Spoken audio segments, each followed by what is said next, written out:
What is true when we speak about silencing the chatter? I mean, really and truly, what is that?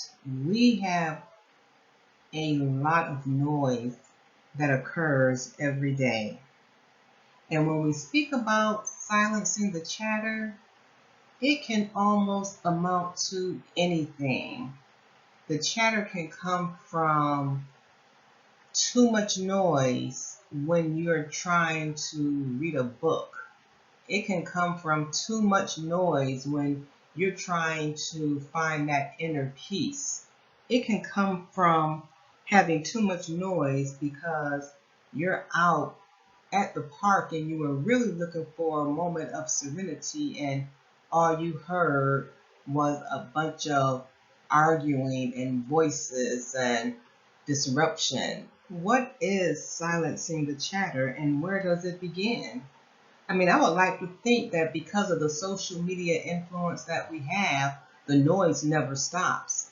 Now, before you judge me, I am not against social media, but I also know that it takes up a lot of time within our day.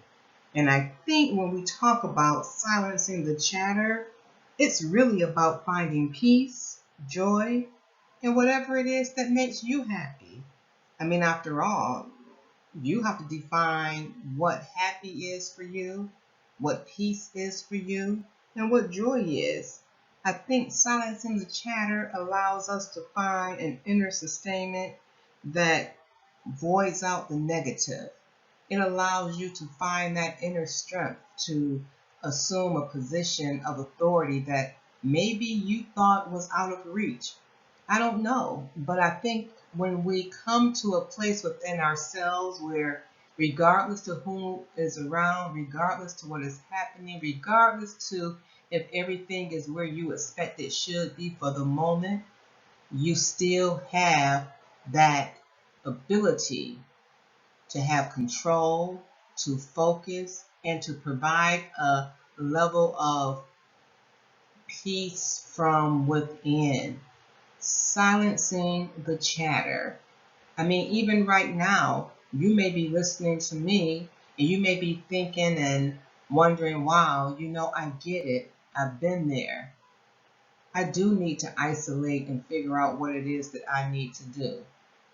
But yet, my voice could even be chatter if you have not isolated yourself enough to find that inner peace. If you've not taken the time to set aside 5 minutes, 10 minutes a day where everything shuts down, that means the cell phone, that means the television, the radio, your podcast, anything that would disrupt you needs to be silenced.